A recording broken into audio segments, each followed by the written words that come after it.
el licenciado Martín Muñoz. Yo soy Evelyn Quintana de la Comisión de Ambiente y cualquier duda que tengan, pregunta, lo depositan en el chat o levantan la manito, tienen ahí la opción para levantar la manito y le damos la palabra. Licenciado Muñoz, puede empezar. Bueno, gracias. Buenas tardes a todos. ¿Cómo les va? Bien. Vamos a minimizar esto. Bueno, el tema de hoy principalmente es salud mental y cuarentena como tal.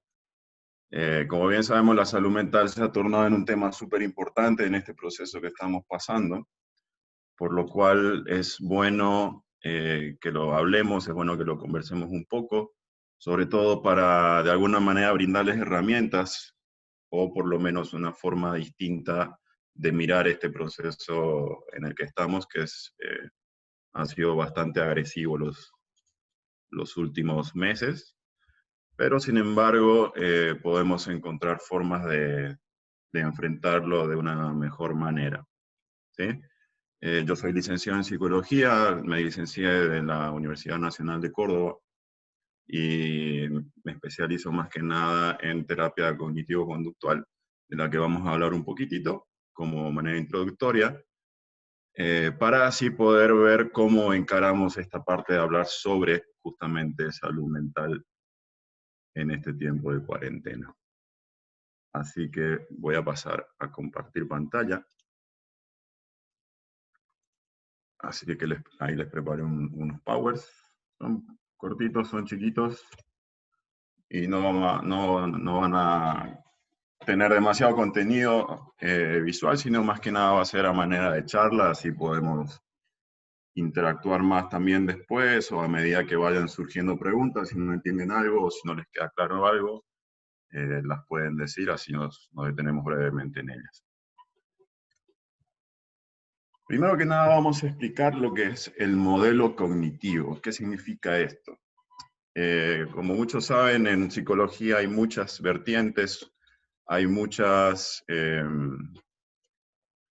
escuelas, si queremos llamarlas, de las cuales se desprenden muchos accionares o quehaceres en lo que respecta a psicoterapia o como orientación también psicoterapéutica.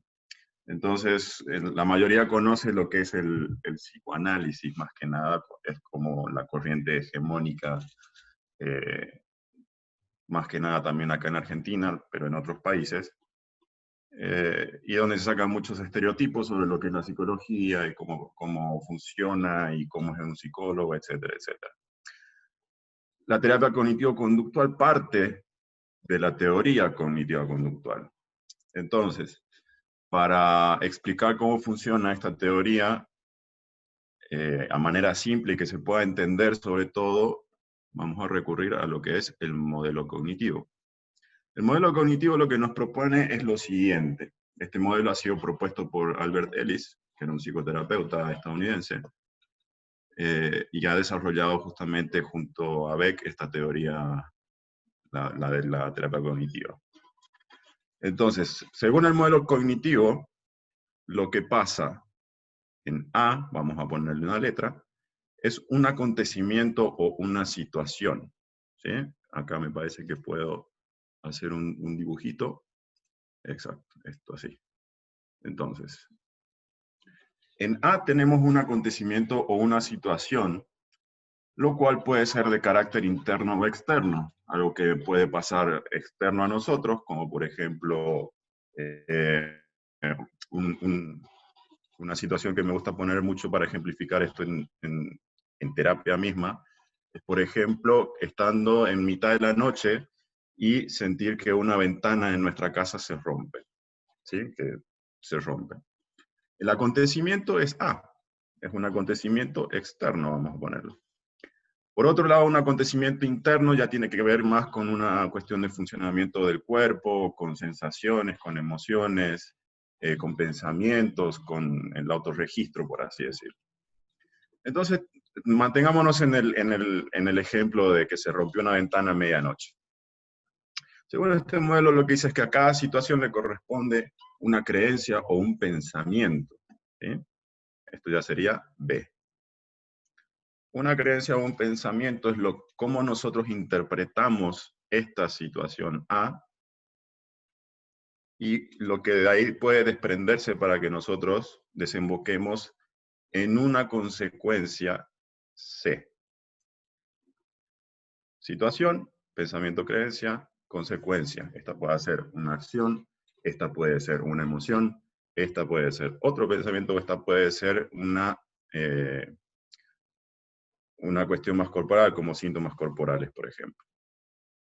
En esta parte, en B, es donde hacemos foco, ¿sí? Cómo estas creencias o pensamientos, o lo que nosotros interpretamos sobre lo que estamos viviendo o vivenciando, va a desembocar en C, en que sean cuestiones funcionales o disfuncionales, que nos hagan bien o que nos hagan mal, que nos ayuden o que nos perjudiquen. Entonces, todos los malestares que podemos sentir, todas las cosas que que podemos verla de una forma mala, que nos produzcan cierto malestar, no necesariamente tiene su raíz en lo que pasa, sino cómo nosotros tomamos o interpretamos eso que pasa. Estas creencias pueden ser de tipo racional o pueden ser de tipo irracional. Las irracionales, son las que justamente nos van a producir mayor malestar. En esto vamos a andar ya cuando estemos en contexto de lo que vamos a ver a continuación, que es el tema de la cuarentena. Pero de base, como para que se entienda de lo que vamos a hablar después.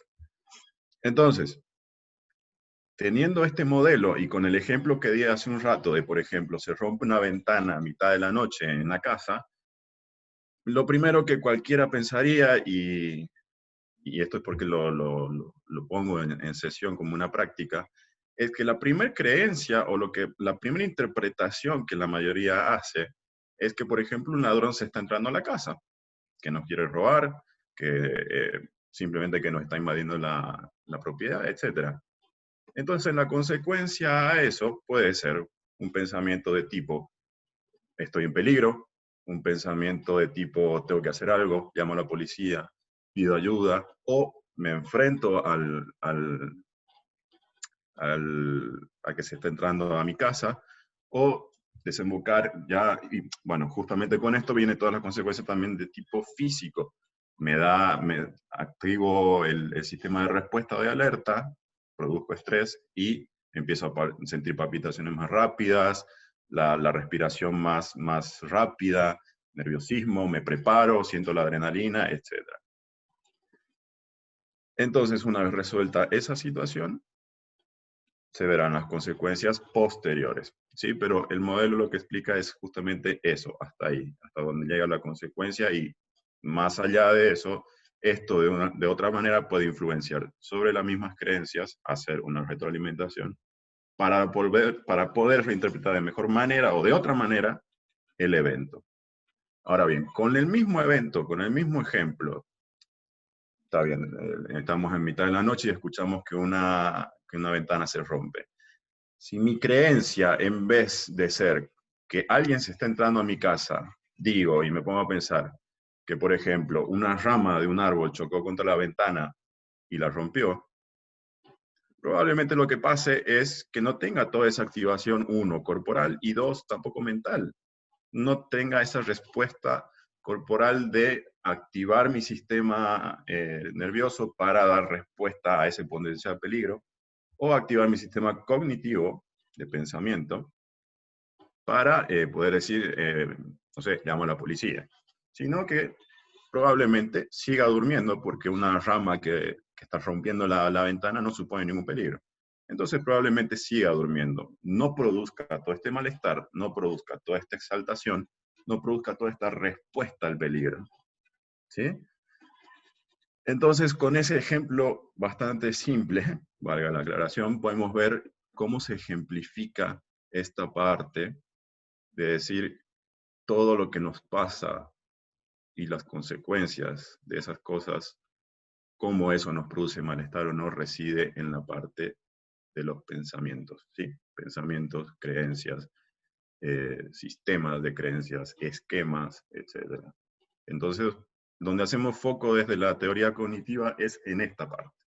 Cómo a partir de modificar los pensamientos o modificar esquemas de pensamientos que tenemos, podemos lograr un cambio en nuestras vidas para mejor, claramente, y ayudarnos a acompasarnos en poder manejarnos no solo racionalmente, sino también cognitivamente y además emocionalmente. Una de las críticas que por ahí desde la ignorancia se le hace a esta teoría es que deja las emociones de lado. Eso es totalmente mentira. En este tipo de terapia también se ven las emociones, no solamente la parte racional y de pensamiento. ¿Sí? Bien, ejemplificado eso, vamos a pasar a la siguiente diapositiva. Esto. Vamos a tratar. Vamos a sacarle esto. Bien. Lo que pasa en esta cuarentena, hemos visto que esto fue algo que nos llegó no de la noche a la mañana, pero ha sido un cambio muy abrupto en lo que es nuestra vida normal, vamos a decirlo, en nuestro día a día. Ha interrumpido muchas cosas, ha incluso truncado ciertas otras que podrían haber empezado. Entonces, lo que surge ante eso va del orden de justamente lo que decía hace un rato, que no se toma de lado, las emociones. Nos hemos encontrado con una situación en la que nos han movido tanto racionalmente como emocionalmente a sentirnos mal. A sentirnos mal en el sentido de por ahí no poder incluso reconocer qué es lo que nos está molestando, cómo es que nos está molestando, y estar en ese limbo de que me siento mal, pero no sé qué pasa, o me siento mal, pero sé qué pasa, y aún así no puedo, etc. Se han dado muchas situaciones de desborde, eh, y a todos nos ha pasado por igual. Esta situación es común a todos, no es que algunos hemos sido inmunes a esto o no, sino que a todos nos ha pegado y a algunas personas obviamente más fuerte que otras, pero es una situación transversal, entonces estamos todos metidos en esto. ¿Qué es lo que pasa? Cada quien tiene un sistema de creencias, cada quien tiene un sistema de pensamientos en el cual filtra esta situación nueva que es la cuarentena. Volviendo al modelo cognitivo, podemos decir que A sería cuarentena, ¿sí? O pandemia, post-cuarentena, etc. Entonces, de acuerdo a cómo nosotros procesemos esta situación, van a darse los distintos tipos de respuesta que demos a esta situación. Esta acá es una herramienta, a mi manera de ver, que es muy, muy, muy útil, sobre todo en la cuestión terapéutica, para ayudar a la persona que pueda reconocer de mejor manera y a poder poner en palabras, que se dice que es tan conocido, lo que está sintiendo. Entonces, esta es una herramienta, a mi manera de ver, fundamental para ayudar en ese proceso. Para que una persona pueda reconocer lo que está sintiendo, para que no quede en siento esto, me siento raro, pero no sé qué es, sino ya poder ponerlo en palabras y así poder manejarlo de distintas formas. Entonces, volvamos al ejemplo. Cuarentena, situación, nos despierta distintos tipos de pensamientos o procesamientos de acuerdo a esto que estamos viviendo. Entonces, me he encontrado con gente que me dice, sí, la cuarentena ha sido como que me estén encerrando en mi casa, me siento en una prisión y me siento mal.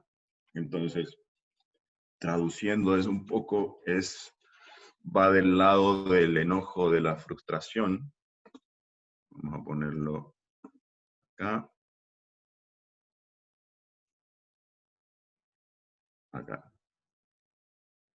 Por ejemplo, frustración. Es una de las emociones que ha dado más vueltas, no solamente con mis pacientes, sino también en mis redes. Me he encontrado con gente que me escribe al privado y me plantea estas cosas. Entonces, la frustración es una de las emociones que hemos encontrado que he encontrado que más se va repitiendo en todo este tiempo. No puedo salir de mi casa, estoy encerrado, me siento en una prisión, siento que han violentado mi libertad, siento que están atentando contra mi libertad. Entonces, sentir esa frustración de no poder salir de tu casa porque te están encerrando, indefectiblemente te va a llevar, por ejemplo, a una emoción básica que es la ira. ¿Sí? Esto ya como para ir yendo más al lado de poner en palabras justamente esto que me pasa. Las sensaciones de enojo, de ira, de irritabilidad, sobre todo, que es otra de las que aparece. Mucha gente me escribe y me dice, me siento más irritable, me siento más que me enojo todo el tiempo, que estoy muy estresado y no me banco tal cosa o tal otra, sobre todo la gente que se ha visto de vuelta pasando muchas horas, sino todo el día en la casa, y se tienen que encontrar de vuelta con toda una vida que capaz que no está presente del todo, pero que está ahí. Dígase, en este sentido, por ejemplo, volver a encontrarse con la pareja, volver a encontrarse con los hijos, o con los padres, o con personas a cargo, etc. Entonces, acá vemos cómo la forma de procesar el acontecimiento o la situación puede despertarnos ciertas emociones y ciertos pensamientos. Pensamientos del tipo, me están quitando mi libertad, o emociones del tipo de frustración, me siento irritable, lo que nos lleva al enojo o la ira. ¿Sí? En este tema, ya después vamos a verlo al tema de la regulación. Ahora, si en vez de pensar, por ejemplo, que estamos en una situación de confinamiento, que nos están encerrando obligatoriamente y obviamente atentando contra nuestra libertad, podemos pensar del otro lado de decir, bueno, en este lugar en el que me encuentro ahora es un lugar en el que estoy, dígase, a salvo, cómodo o, no, o en el que estoy resguardando mi integridad o mi salud. Entonces, ese pensamiento mismo ya podría empezar a cambiar lo que sería la emoción posterior o lo que se desprende del primer pensamiento, que es, me siento frustrado o irritable porque me estoy encerrando o me están encerrando. Asimismo, con otros pensamientos, como por ejemplo la soledad, la inseguridad, ¿sí? Sobre todo esta también juega mucho porque va de la mano del miedo, no solamente a la cuestión de que me puedo contagiar, sino también a la cuestión de sentirme inseguro con el contexto en el que se está dando todo esto. Muchos sabemos y todos sabemos que en la Argentina no estamos, bueno, además de la crisis de salud, estamos en crisis económica. Entonces, eso también es otra cuota más de inseguridad. Entonces, por ejemplo, si a la manera que veíamos en el esquema del modelo cognitivo, ante la misma situación de sentir un miedo porque me puedo contagiar, hay muchas respuestas irracionales que se han dado de gente que, por ejemplo, increpa al personal médico que vive en su edificio y le pide que dejen el edificio, como diciendo nos van a contagiar a todos, ¿sí? El pensamiento, siempre se va de la mano o se va en búsqueda de buscar un pensamiento alternativo y un tanto más ligado a la realidad o a la funcionalidad para encontrar una vuelta de tuerca, si queremos, a ese malestar. Entonces, si en vez de decir, por ejemplo, si yo salgo a caminar y no a una cuadra a la redonda de mi casa y no hay nadie, ¿qué posibilidades hay de que yo me contagie o tenga algún riesgo para mi salud? Probablemente ninguna porque no hay nadie en la calle, ¿sí? Entonces, una forma irracional de ese miedo se manifiesta justamente en que no tengo que salir ni a la calle, aunque no haya nadie, porque el virus se me va a pegar. Siendo que un pensamiento más alternativo y más ligado a la realidad es que si yo salgo a dar una vuelta y no hay nadie, probablemente no me pase nada. Entonces, esa sensación de miedo, de inseguridad de vuelta, lo que desemboca después en problemas de ansiedad, puede verse atenuada solamente traduciendo o buscando un pensamiento alternativo que me despierta esta emoción. ¿Sí? Entonces, si hablamos de salud mental en este tiempo, es ligarnos más que nada, o ligar nuestro pensamiento, o dirigir nuestro pensamiento en el sentido de buscar una funcionalidad o por lo menos una, no por lo menos, sino buscar realmente una mejor calidad de vida a la que podemos aspirar en esta situación. ¿Sí? El tema de la cuarentena es una cuestión dictaminada por las autoridades. No es deseable ni es lo bueno transgredir las reglas, porque si uno, bueno, dice no me contagio y salgo y hago lo que quiero, probablemente puedo caer preso o con una multa. Entonces, dentro de nuestras posibilidades, que podamos manejar esta cuestión emocional es fundamental, ¿sí? Porque lo que más despierta o más consecuencia trae es cómo procesamos estas cosas para ver si nos van a generar malestar o no. De todas maneras, si quieren sacar una foto, vendría bien, la pueden encontrar en internet. Es un recurso sumamente útil, ¿sí? Así podemos empezar a traducir y decir realmente lo que es. Yo soy muy partidario de que si uno dice realmente lo que quiere decir, entonces ahí encuentra un poder.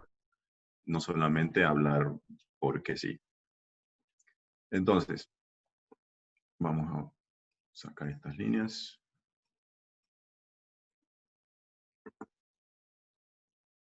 Bien.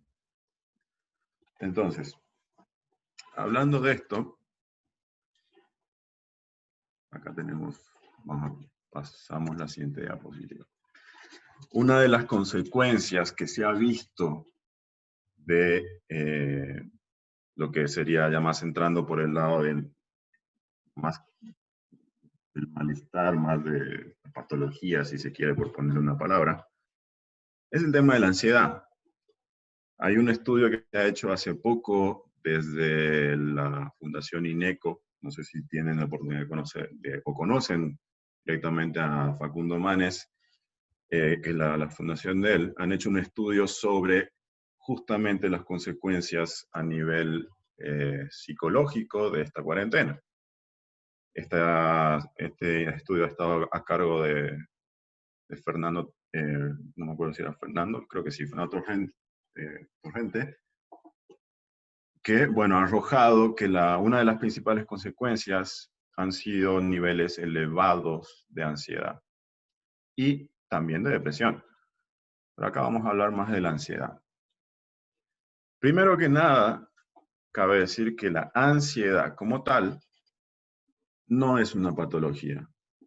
Esto va desde a lo que apunto de nombrar las cosas como en realidad son o como tienen que ser nombradas, ¿sí? La palabra solamente ansiedad ya supone para muchas personas, solamente decir ansiedad ya supone algo malo. Entonces, solamente la ansiedad no es mala, no es nada raro, es más, es un proceso totalmente natural del sistema, ¿sí? De nuestro cuerpo, de nuestra mente. ¿Qué pasa con esto? La ansiedad, por un lado, puede ser funcional, ¿sí? Funcional o natural, ¿sí? Un proceso natural de nuestra cabeza, de nuestro organismo, el cual responde a una cuestión evolutiva de que es un mecanismo básicamente de defensa que tiene el cuerpo o la cabeza, ¿sí?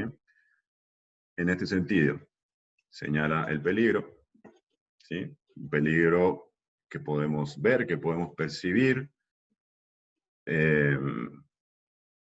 Por ejemplo, si vemos que alguien que nos venga a morder un perro, por ejemplo, o que nos salte un perro. Lo primero que sentimos es una activación del cuerpo para dar respuesta a ese potencial peligro del que podemos ser objeto. Entonces, la ansiedad natural o funcional, como tiene que funcionar, responde justamente a eso, señala un peligro y nos prepara para dar una respuesta a esa situación de peligro. Por otro lado, permite la homeostasis, que es la vuelta a la normalidad o al equilibrio, mejor dicho. Entonces, cuando damos respuesta a esta situación de peligro, es decir, nos corremos o, por ejemplo, huimos de ese perro que supuestamente pensamos que nos va a morder, o puede ser que nos venga a morder, una vez resuelta esa situación, probablemente sigamos sintiendo ese latido bastante acelerado, esa respiración, ese tensamiento de los músculos, pero eso a medida que va pasando el tiempo decae. Por lo tanto, podemos volver a un equilibrio tanto corporal como mental, que sería la homeostasis. Entonces, la ansiedad funcionando de forma correcta permite esa vuelta al equilibrio. Por otro lado, es necesaria. Es necesaria porque sin ansiedad o sin estrés estaríamos muertos, no existiríamos. Entonces, es un mecanismo necesario para activarnos, para poder dar respuesta a todas las cosas que nos pasan o no a diario, ¿sí? Entonces, sin ansiedad, del tipo de ansiedad que es funcional, natural y necesaria, no podríamos vivir. Y por último, bueno, decae con la resolución, que es justamente lo que nos vuelve al tema de la homeostasis. Decae con la resolución quiere decir que una vez resuelta esa situación que nos produce ansiedad o estrés, volvemos al equilibrio, tanto mental o no, a veces, pero por lo menos físico sí. La respiración vuelve a la normalidad, los latidos del corazón vuelven a la normalidad, los músculos se relajan, etc. Por otro lado, está el otro tipo de ansiedad, que es de lo que todo el mundo conoce y habla, que es la disfuncionalidad, o ya más de carácter patológico.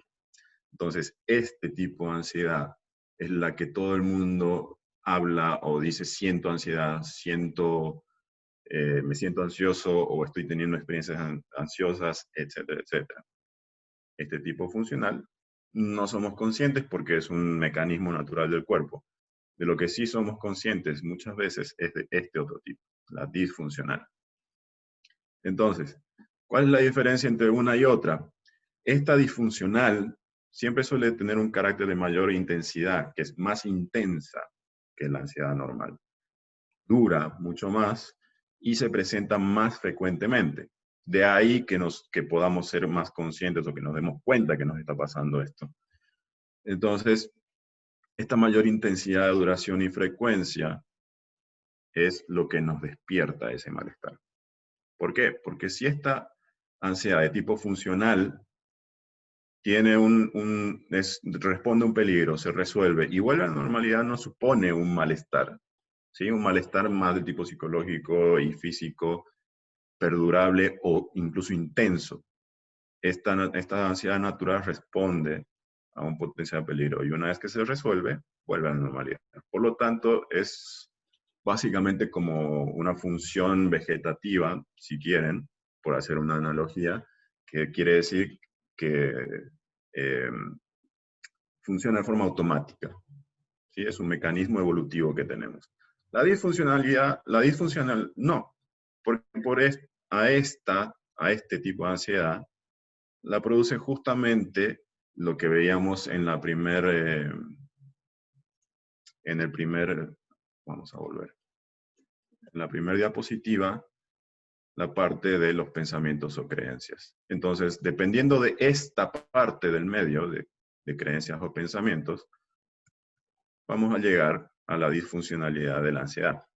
Cómo nosotros interpretamos lo que nos pasa, cómo interpretamos el mundo, cómo interpretamos las situaciones, va a producirnos o no un mayor malestar, ¿sí? Entonces, para otra de las cuestiones con la ansiedad disfuncional es justamente que señala un peligro irreal, ¿sí? Muchas veces encontramos la respuesta a situaciones que nos amenazan que sí son reales, que pueden perdurar en el tiempo y a la que seguimos respondiendo. Y muchas otras que van ya a apuntar a este tipo de ansiedad es que no presenciamos, sino que tenemos en mente un peligro que muchas veces no está ahí. ¿Sí?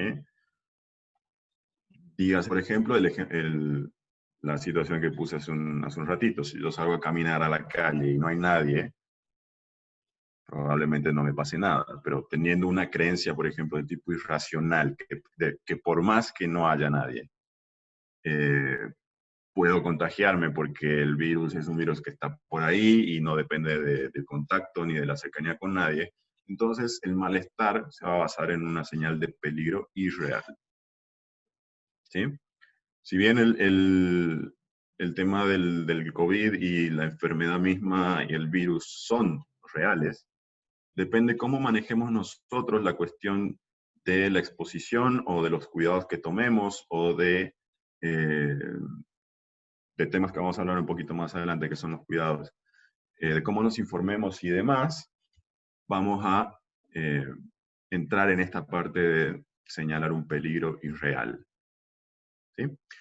Si bien una y otra se diferencian, porque una es, bueno, vamos a poner ansiedad buena y la otra es una ansiedad mala, las dos presentan síntomas. Síntomas de tipo físicos, síntomas cognitivos, síntomas conductuales. ¿En qué se diferencia una de otra? Es en el tema justamente este de la intensidad, la duración y la frecuencia. ¿Sí? Esta produce mucho más malestar del tipo de que no podemos manejar, o si lo podemos manejar nos molesta y mucho, a esta otra, que puede ser un malestar, pero es pasajero, decae con el tiempo y tiene una función, ¿sí? Sobre todo función, por eso es funcional. Entonces, dentro de los síntomas, por ejemplo, físicos que tienen que ver con la ansiedad, encontramos la aceleración del corazón, el bombeo de sangre más rápido, la respiración más rápida, el tensamiento de los músculos, la dilatación de las pupilas, etc. ¿Sí? Son síntomas de carácter físico. Los síntomas cognitivos ya van del lado de tengo miedo o reacciono a esto, o por ejemplo preocupaciones muy extremas, todo el tiempo darle la vuelta a lo mismo, sensaciones de malestar, sensaciones de no voy a poder dar respuesta, mecanismos de afrontamiento, volviendo al ejemplo del COVID, por ejemplo, tengo miedo a que me pase esto, no tengo miedo por ahí, entonces eso va a desembocar, esos mismos síntomas son lo que acompaña a una u otra, y vuelvo sobre lo mismo, sea funcional o disfuncional, va a depender más que nada sobre la intensidad, la duración y la frecuencia. Los conductuales hacen más referencia a lo que hago cuando tengo estas cosas, ¿sí? Puedo huir, escapar, encerrarme, paralizarme, dar una respuesta demasiado exagerada o no, etc. Entonces vamos a pasar a la última parte. Vamos a sacar esto.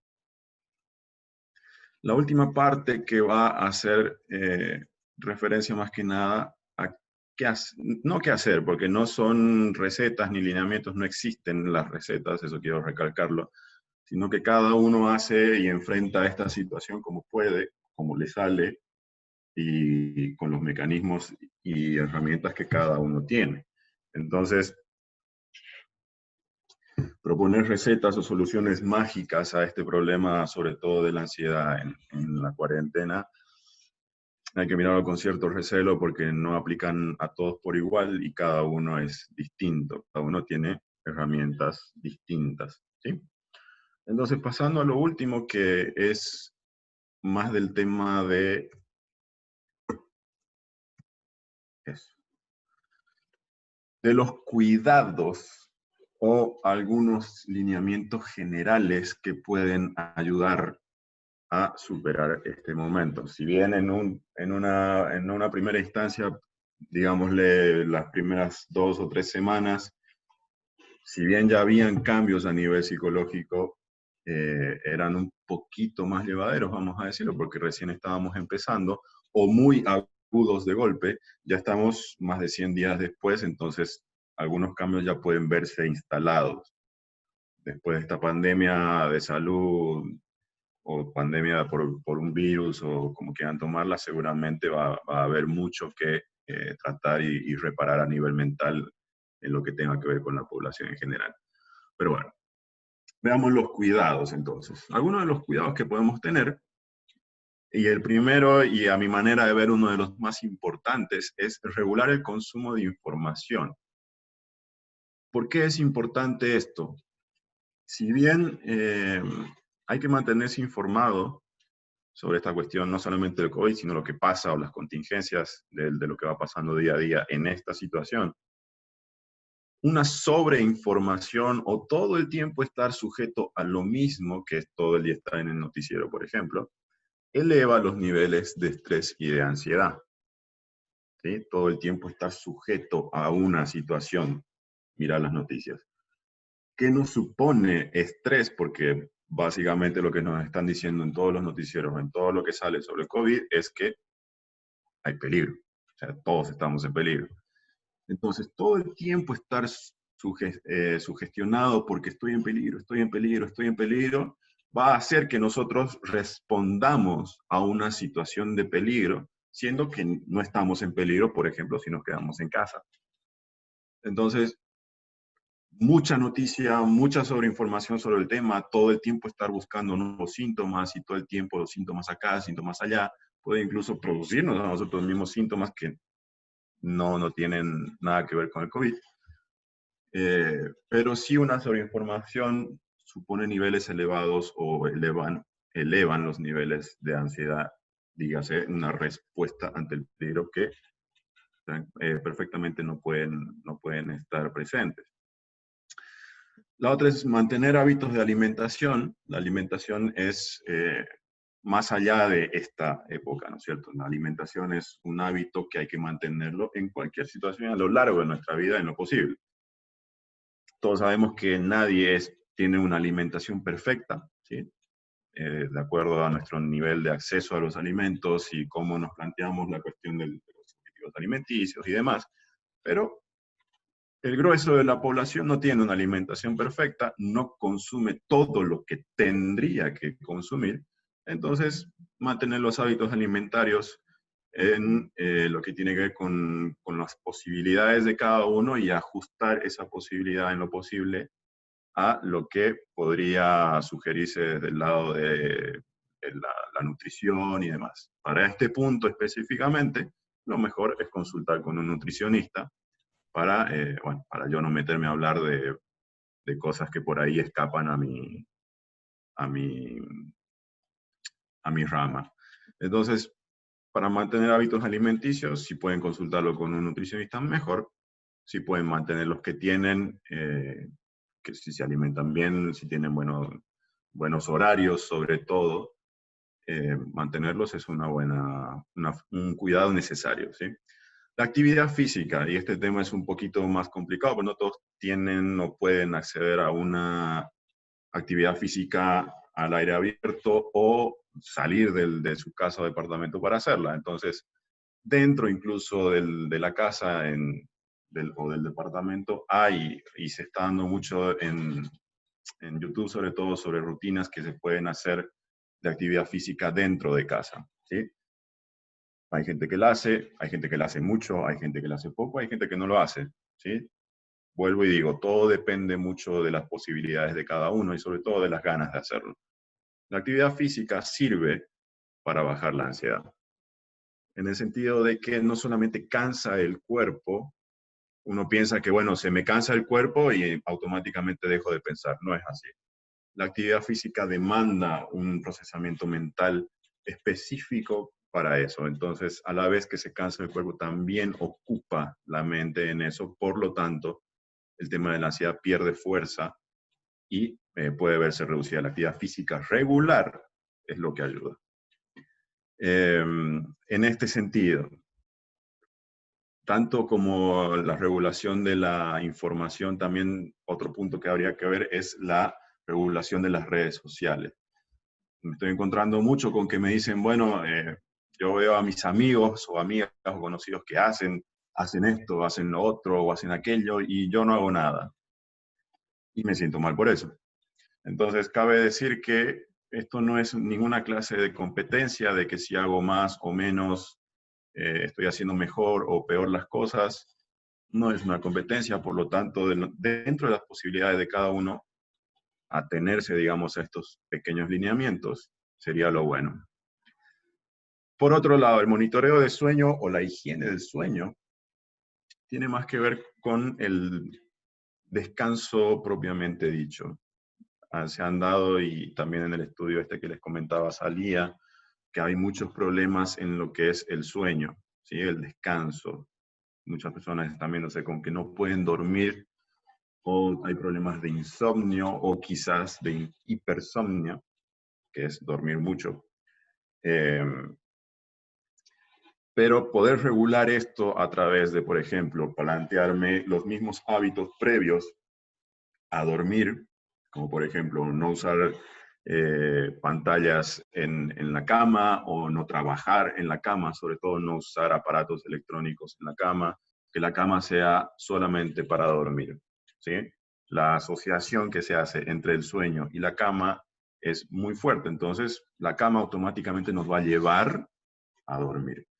Pero si yo meto, por ejemplo, si yo trabajo en la cama y mi trabajo es estresante, lo que probablemente se esté asociando a la cama no es solamente el sueño, sino también el estrés. Entonces, naturalmente no voy a poder concebir el sueño tan fácil como si solo la uso para dormir. Esa es una de tantas. Ahora, la meditación ayuda y mucho, y centrarnos en el presente también. Ayuda con el tema de bajar la ansiedad en el sentido de eh, focalizarnos en lo que estamos viviendo o sintiendo hoy. ¿Qué quiere decir esto? Hay una frase que es bastante compartida en redes, que es vivir en el aquí y el ahora, ¿sí? No es una frase al azar, no es una frase tirada por que sea un eslogan, tiene un significado, ¿sí? El significado de vivir aquí y ahora quiere decir que si yo me concentro en las cosas que están pasando ahora, no me concentro en las cosas que van a pasar o que pueden pasar. Esas cosas que están en el futuro, no tenemos ninguna certeza de que van a ser así ni que van a pasar. Entonces lo que generan son dudas, generan incertidumbre, que es una de las palabras que más está rondando hoy en día también, es la cuestión de la incertidumbre. Todas esas cosas son como gasolina para la ansiedad. Entonces, si todo el tiempo estamos pensando en qué va a pasar, qué va a pasar, qué voy a hacer, no sé qué va a pasar, y qué voy a hacer mañana, y tal, y tal, y tal, y tal, y tal, naturalmente vamos a alimentar esa ansiedad que puede estar ya en niveles altos. Entonces, más que nada, concentrarnos en las tareas que tenemos en el día a día, en lo que estamos haciendo en este momento. Por ejemplo, estamos en este momento que estamos en esta charla, yo me estoy concentrando solamente en esta charla sin pensar lo que va a pasar mañana, por ejemplo. Entonces, vivir en el presente o vivir aquí y ahora es justamente focalizar en lo que estamos haciendo para reducir esa incertidumbre o esa duda que tenemos a futuro o incluso a pasado. Dar muchas vueltas en el pasado tampoco es bueno. La terapia cognitiva hace mucho uso de este concepto o esta idea, que es vivir lo que estamos en el presente. Otra cosa a tener en cuenta en lo que tiene que ver con los cuidados son los vínculos. Los vínculos afectivos son sumamente importantes. Son, vamos a decir, una de las cosas que nos hacen humanos, ¿sí? Tenemos la capacidad de pensarnos a nosotros mismos y a otras personas. Por lo tanto, generar vínculos es algo muy humano y algo que los humanos necesitamos para vivir, ¿sí? El aislamiento justamente ha venido a romper con esto, pero gracias al avance de la tecnología y a cómo nos encontramos hoy, podemos recurrir, por ejemplo, a este tipo de herramientas como son las virtuales para poder contactarnos con nuestros seres, con nuestros amigos, con nuestros familiares, con el trabajo incluso, etcétera. Entonces, mantener los vínculos es sumamente necesario en esto de los cuidados.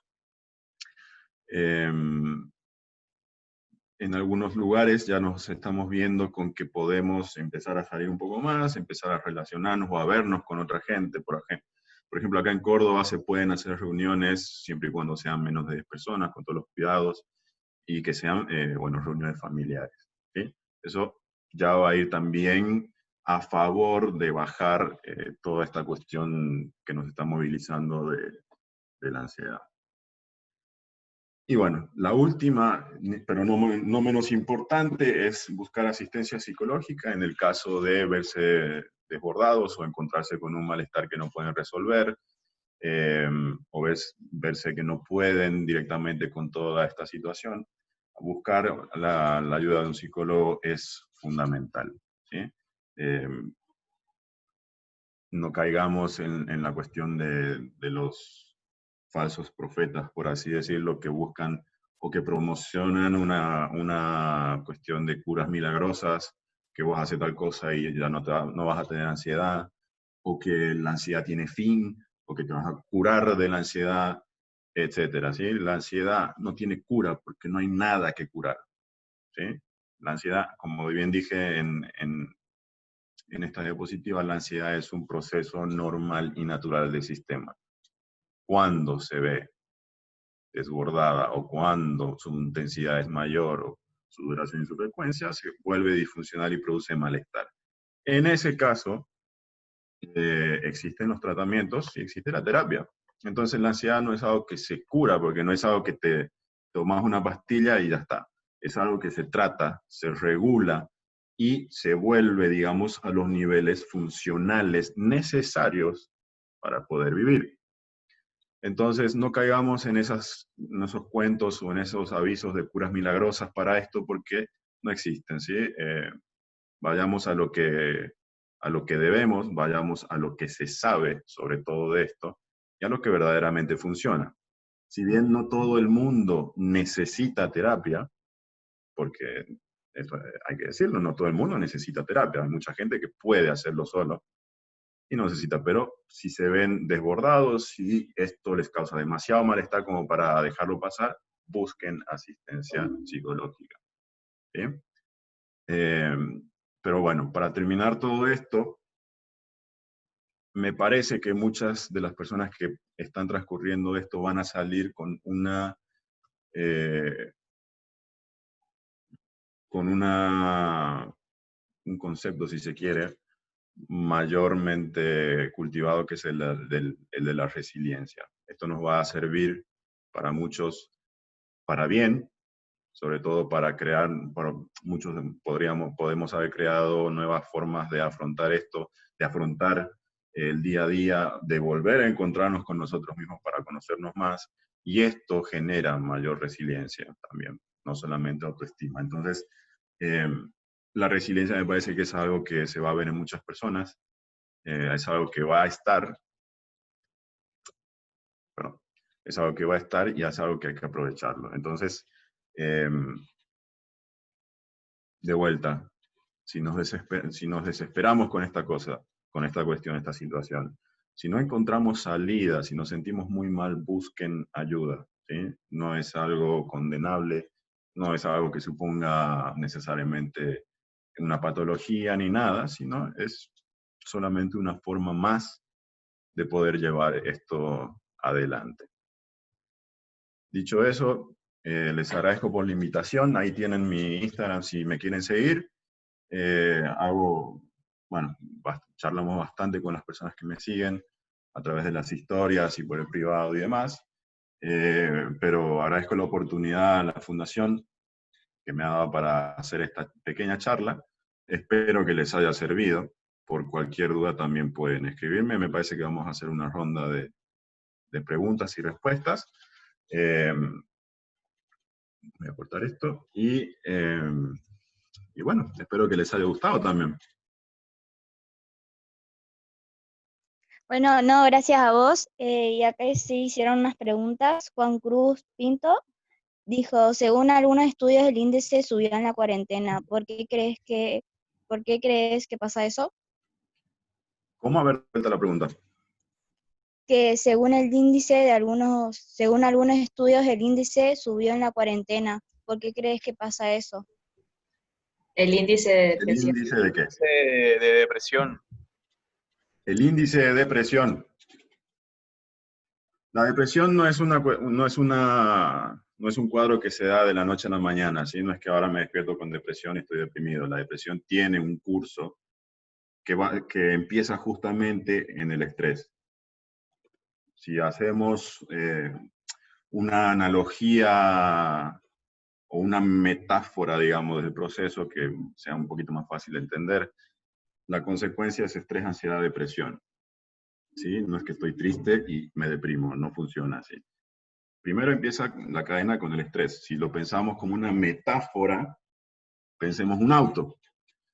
Para que un auto ande, pensemos el auto y el motor como nuestra cabeza, nuestro cerebro. Si para que un auto ande hay que prenderlo, hay que ponerle la llave y darle el encendido. Eso va a disparar muchos circuitos, muchas conexiones que activan ese auto. Pensemos ese proceso como el estrés. Ahora, para regular las revoluciones del auto, la intensidad a la que funciona el motor del auto, vamos a apretar el acelerador obviamente, y vamos a enganchar o no la caja de cambios. Ese proceso de acelerar o desacelerar el auto lo pensemos como la ansiedad. ¿Sí? La ansiedad es la que acelera el auto para que ande. Ahora bien, si nosotros constantemente estamos funcionando o haciendo funcionar el auto al máximo, ¿qué va a pasar? Ese motor se va a fundir, se va a quemar, se va a sobrecalentar, etc. Y entonces el auto se va a apagar, no va a prender, no va a andar, no va a entrar un cambio, no va a hacer absolutamente nada. Pensemos ese último proceso como la depresión. La depresión no es solamente estar triste. La depresión es desactivación, uno, de nuestro cerebro, de nuestro cuerpo, de nuestras emociones, de nuestros pensamientos, ¿sí? Es una desactivación. Entonces, me preguntan, ¿los índices se han visto elevados? Sí, porque toda esta situación, a lo largo del tiempo, de estar todo el tiempo sujetos a una ansiedad elevada o de procesos estresores elevados, conlleva justamente a esa fundición, si se quiere de alguna manera, de la cabeza, que nos lleva a la depresión. O ni siquiera al cuadro depresivo como tal, sino a tener ciertos síntomas depresivos.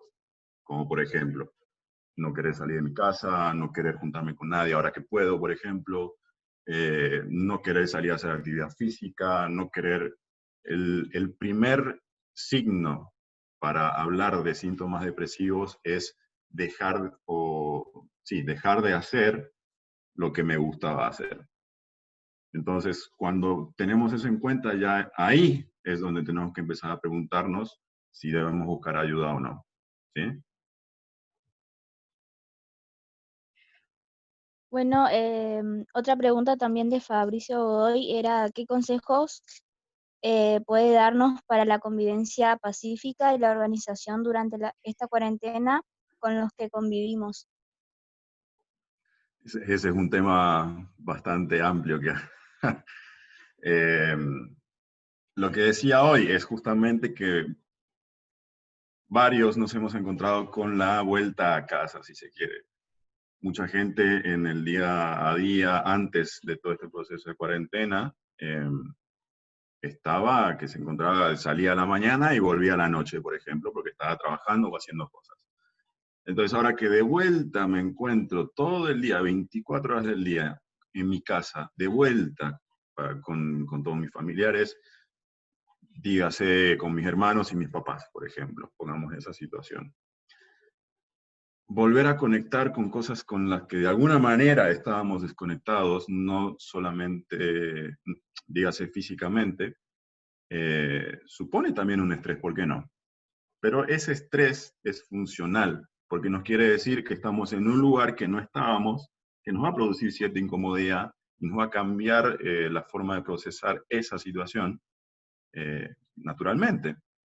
Entonces, por lo menos para una convivencia, si se quiere, más pacífica, tener en cuenta que todas las personas reaccionamos o todas las personas procesamos este tema de forma distinta. Algunas mal, algunas un poco mejor, otras les puede producir mucho más malestar que a uno. Entonces, por lo menos tener esa empatía, si se quiere, de ponerse en el lugar del otro. Obviamente, también se han dado casos de personas, o de, sobre todo, mujeres que se han visto de vuelta en la casa con el abusador. En ese caso, obviamente, ¿qué empatía vas a tener? No se puede. Entonces, sobre todo la cuestión de poner límites, ¿sí? La vuelta a la convivencia caótica no es tan buena. Entonces, sobre todo, delimitar los límites, hasta acá estoy, hasta acá soy yo, hasta allá sos vos. Obviamente, a través de la comunicación asertiva, ¿sí? Los límites no significan eh, gritarse, no significan insultarse, no significan no vas a hacer esto porque no, sino comunicarlos de una forma, por ejemplo, si mi papá me grita todo el tiempo, no me gusta que me grite porque me hace sentir así, no te entiendo cuando me gritas, no quiero entenderte cuando me gritas, entonces no estoy aprendiendo nada de lo que me estás diciendo. Límites a través de la comunicación asertiva son eh, una de las mejores cosas que se puede hacer en este momento, ¿sí? Y bueno, buscar cosas para actividades, sobre todo que produzcan bienestar o que nos gusten hacer, compartirlas con las personas con las que convivimos. Eso también es bueno.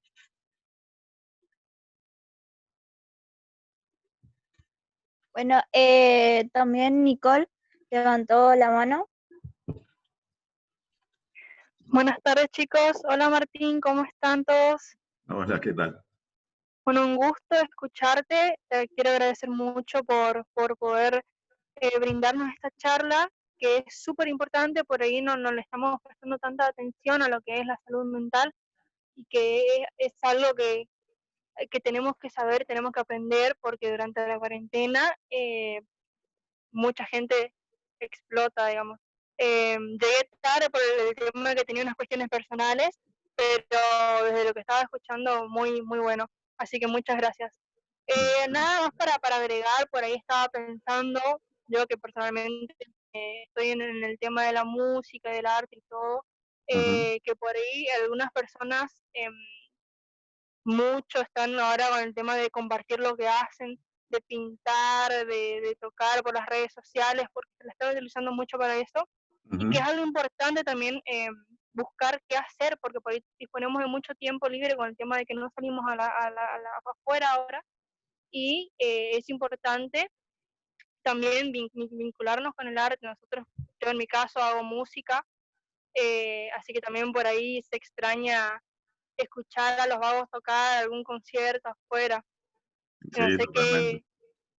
qué puedes aportar con el tema ese del arte, se ve ahora en las redes sociales muchas imágenes que hablan sobre la importancia del arte, que por ahí se queja la gente de que es algo que no sirve, o que que lo otro, cuando es todo lo contrario.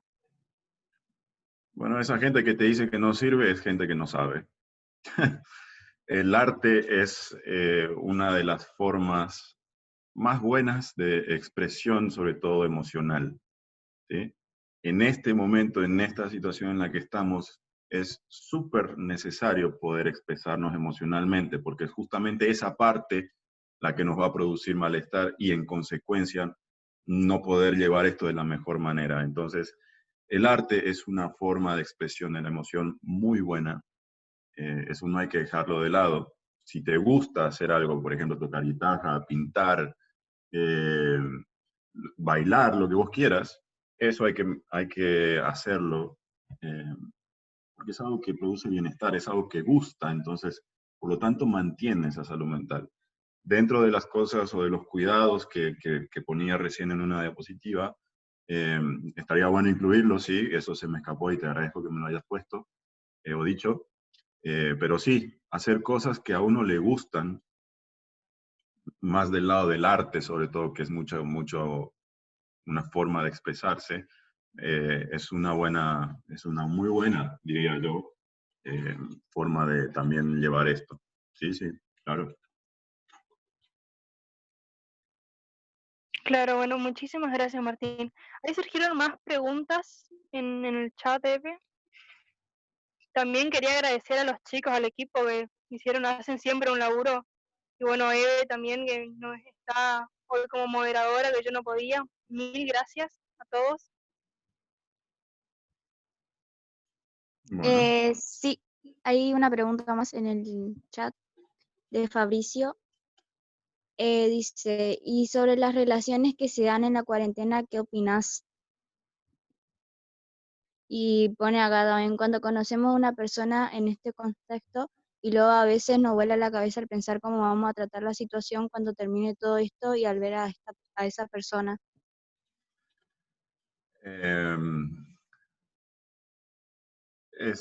dentro de todo esto es lindo conectar o poder conectar con alguien, ¿no es cierto?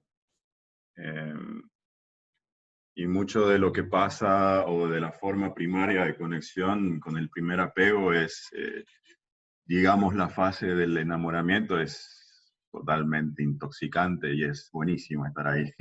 No conozco a nadie que no le guste. El tema es tener cuidado con engancharse de esas cosas, sobre todo en este momento, porque si bien estamos confinados, vamos a decirlo, o podemos empezar a salir, el tema de la idealización sobre todo puede jugar en contra. Entonces, idealizar mucho a esa persona con la que estamos charlando y entablando o empezando un vínculo, hay que tener un poco de cuidado, sobre todo de vuelta por lo que les había explicado el modelo cognitivo, centrarnos en el hoy y encontrar pensamientos alternativos a eso. La idealización no juega solamente ahora, juega en toda pareja, ¿sí? Toda pareja empieza con una cuestión de idealización y cuando eso baja es cuando empezamos a elegir la cuestión del amor. Entonces, hoy por hoy, en el tema de la cuarentena y por ahí veo a una chica en las redes y le empiezo a escribir y empezamos a hablar y empezamos a que nos gustamos el uno al otro y que cuando termine esto salimos y que vamos a tomar algo y vemos. Eso está perfecto, está buenísimo, porque también va de la mano con la cuestión de fomentar los vínculos que son protectores. Ahora, lo otro es saber en la situación y en la circunstancia en la que eso se está dando. ¿Por qué? Porque después no vaya a pasar que cuando podamos hacer una vida medianamente más libre, nos encontremos con una persona que nada tiene que ver con lo que estábamos pensando que era. Entonces, por eso, posicionarnos de un lugar desde lo real, no inhibir la cuestión emocional, si nos hace bien hablar con esta persona y nos gusta y demás, para adelante, sí. Pero saber que no muchas, pero saber que la idealización por ahí nos puede jugar en contra. Entonces, situarnos en este lugar de realidad y de presente, sobre todo, nos va a dar una mejor salida y saber que la persona con la que nos vayamos a juntar difícilmente vaya a ser igual a la persona en la que estamos pensando que va a ser. Entonces, para, de alguna manera, si se quiere, no evitar, sino mermar después esa, si se quiere, frustración o decepción de esa persona que pensamos que iba a ser, saber que en esta circunstancia, en esta realidad, nos puede gustar a ellos sí perfectamente y cuando la conozcamos, vamos a ver qué tal es. Fabricio levantó la mano. Sí, hola Martín, un gusto. Bueno, tengo ¿Cómo muchas preguntas para hacerte, pero con esta es la que quiero cerrar. En estos casos, digamos, personalmente me pasa de que tenía, digamos, planeado ciertas actividades para mi futuro durante todo este año. Y al chocarnos, digamos, con este contexto, ¿me recomendás, digamos, seguir planificando o dejar que pase todo para planificar lo que puedo llegar a hacer en el futuro? Y en realidad depende qué sea lo que estás planificando. Si estabas planificando un viaje, yo te diría, sí, bueno, no es que dejes de planificarlo, sino replanificarlo para un futuro. Estudio, más que nada. Empezar la facultad, vamos a decir. Exactamente, ir ahí a tu provincia, a Córdoba. Mirá, el tema de la facultad hoy por hoy lo están haciendo todo virtual. Acá por lo menos o se está viendo de aprobarse un protocolo para la vuelta a clases y demás, lo cual se está viendo para más adelante todavía. Pero lo están haciendo de forma virtual y a mi manera de ver, no es algo que tendrías que posponer porque es una actividad más justamente en el marco del cuidado. Tener por lo menos un objetivo y una actividad diaria también ayuda en este proceso. Entonces, no lo pospongas. Probá de hacerlo de forma virtual, inscribite, ¿sí? Las clases van a estar, están de hecho de forma virtual, se dan clases virtuales, los textos los pasan de forma virtual, los trabajos prácticos se hacen de forma virtual, los grupos que puedes hacer con tus compañeros, ya sabemos hoy por hoy que no es necesario juntarse los 10 para hacer un trabajo, eh, pero si lo podés manejar de forma virtual, dale para adelante. Eso sí es algo que no tendrías que, no tendrías, no, sino que es algo que no hay mucho sentido que lo pospongas porque es algo que perfectamente podés hacerlo en este momento. Sí, por ahí, digamos, lo que, como decía hoy, me hace doler la cabeza es que es la fuerza, digamos, es la fuerza aérea. Y a depender, digamos, de algo militar, como que es un poco más cerrado, digamos, esos temas, y que por eso, digamos, era mi consulta. Como de un tema militar. Y el tema del entrenamiento y todo eso, el ingreso, no es, digamos, Ah, no es una facultad, digamos, de examen virtual y solamente eso, sino que también tocas otros temas. bien, bien, bien. Una academia militar sería. Exactamente. En ese tema ya no tengo tanto conocimiento porque no sé cómo lo estarán manejando. Si podés averiguarlo y medianamente está dentro de este tema de la virtualidad, podés hacerlo. Ahora, si calculo que tendrán algún protocolo o alguna forma de seguir con lo que tiene que ver con esta cuestión de ir y entrenar y salir a hacer las cuestiones, los ejercicios militares y demás. Cómo lo estarán manejando, eso sí ya no te lo podría decir, pero si tienen la posibilidad de mantener esa actividad, hacerla. Sí, sí, Muchas gracias, Martín. de nada.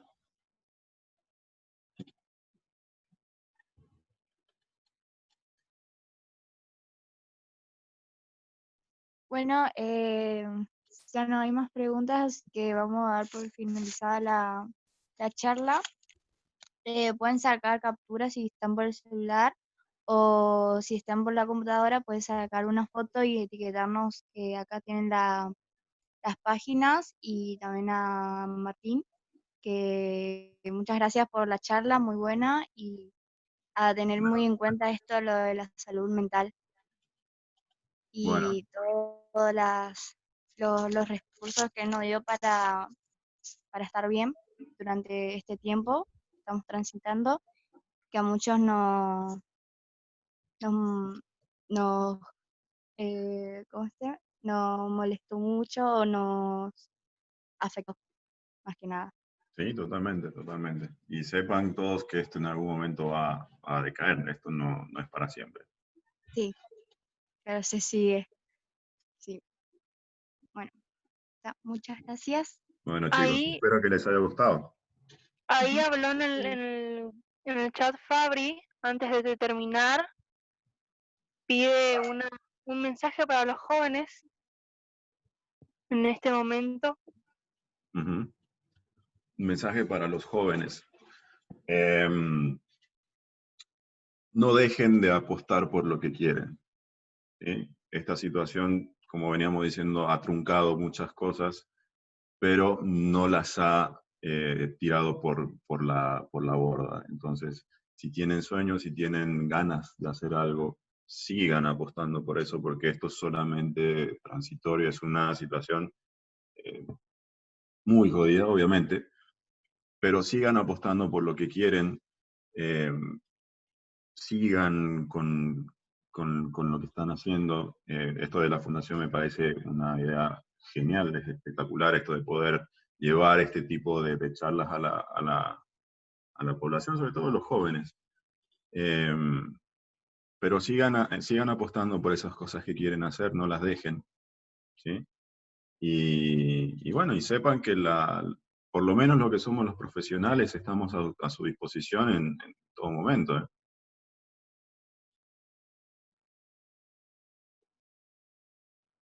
Ya, muchas gracias una vez más por la charla. Estuvo, la verdad, muy buena, muy linda. A mí me tocó bastante. Así que muchas gracias. Bueno, espero que les haya gustado. Era necesaria. Gracias, Martín. Un gusto. Igualmente, chicos, que les vaya bien. Hasta luego. Igualmente. Igualmente, hasta luego.